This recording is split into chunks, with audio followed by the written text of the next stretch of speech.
ایران کے صدر Ebrahim Raisi ہیلی copter کے حادثے میں جاں بحق ہو گئے ہیں۔ اس پر بات کرنے کے لیے ہمارے ساتھ فون لائن پر موجود ہیں دفاعی تجزیہ کار بریگیڈیئر ریٹائرڈ وقار حسن صاحب۔ وقار احمد خان صاحب، بہت بہت شکریہ آپ کے وقت کے لیے۔ اس افسوسناک خبر پر آپ کے کیا تاثرات ہیں؟ جی، سب سے پہلے تو ایرانی عوام اور لیڈرشپ کو ہماری طرف سے کنڈولنسز، اور اس پہ آئی تھنک پاکستانی لیڈرشپ نے آلریڈی اس کا اظہار کیا ہے، کیونکہ ایک بہت بڑا سانحہ بھی ہے، اور چونکہ اس کی تفتیش ہو رہی ہے تو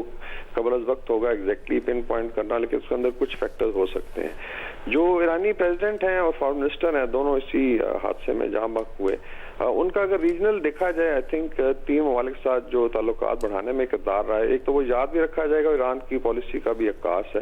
اس میں سعودی عربیہ کے ساتھ پہلے انہوں نے کیا، اس کے بعد پاکستان کے ایک ٹینشن کریٹ ہوئی، اور لیٹر آن بڑے اچھے طریقے سے اس کو ریزالو کیا گیا، اور ابھی چیزیں آگے بڑھ رہی تھی۔ اس لیے آذربائیجان کے ساتھ ایک بہت بڑا انیشیٹو تھا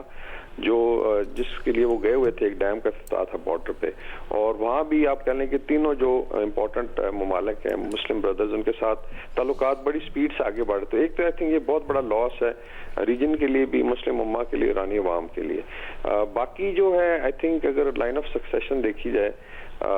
جو سپریم لیڈر ہیں وہ بھی کافی ایجڈ ہیں، تو ان کے بعد کہا جا رہا ہے ایران میں کہ انہی کو تیار کیا جا رہا تھا کہ ایک انہوں نے آگے لیڈ کرنا تھا فردر، ڈسپائٹ کے پریزیڈنٹ کا اپنا ایک اسٹیچر ہے، تو اس لحاظ سے بھی میرے خیال ایران کے لیے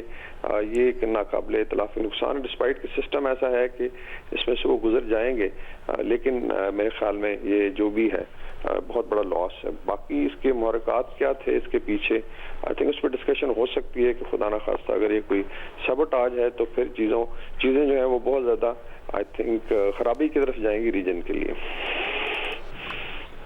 اچھا وقار حسن صاحب، یہ کہیے گا کہ اس کا خطے پر اب کیا اثر پڑے گا، خطے پر کیا اثرات ہوں گے؟ یہ جو تو ایران کے بائیلیٹرل ریلیشن شپس تھیں، جس طرح پاکستان ایران ریلیشن شپ ایک سٹیج پہ پہنچ گئی، اور انشاءاللہ جو ٹریڈ ہے، کامرس ہے، ہمارے ویسے بھی کلچر ہسٹوریکل لنکیجز ہیں، ہم جغرافیکلی کنیکٹڈ ہیں کیونکہ کوریڈورز کی بات ہو رہی ہے، پھر ہمارے کامن فرینڈز ہیں لائک چائنا ہے،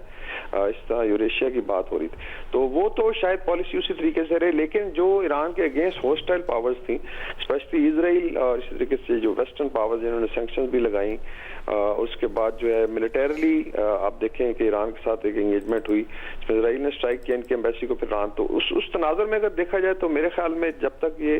چیزیں کلیئر نہیں ہوتی کہ خدا نخواستہ اگر یہ کوئی سبوٹاج ہے یا ان کو اٹیک کیا گیا ہے، کیونکہ جو ہیلی کاپٹر کی ابھی پکچرز آئی ہیں جس میں ایرانی میڈیا بتا رہا ہے کہ وہ برن ڈاؤن ہے، ابھی یہ ٹیکنیکلی ایرانی ٹیکنیکل ٹیمز ہی اس میں آئی تھنک ایک ہفتے کے اندر شاید چیزیں کلیئر ہوں، لیکن چونکہ ایک high profile I would say یہ حادثہ ہے،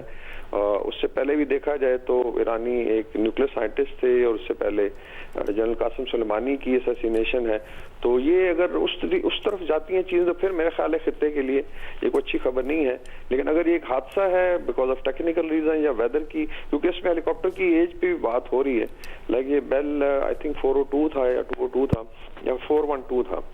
تو یہ بیسیکلی تو امریکن ہیلی کاپٹر جو ایرانی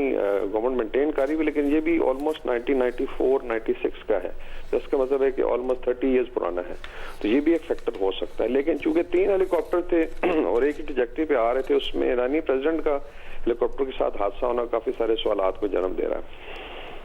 جی، میڈیا رپورٹ کے مطابق ایرانی صدر کا ہیلی کاپٹر خراب موسمی حالات میں دیزمر جنگل میں کریش ہوا ہے، اور اسی پر بات کرنے کے لیے بریگیڈیئر ریٹائرڈ وقار حسن صاحب ہمارے ساتھ لائن پر موجود ہے۔ بہت شکریہ آپ کا۔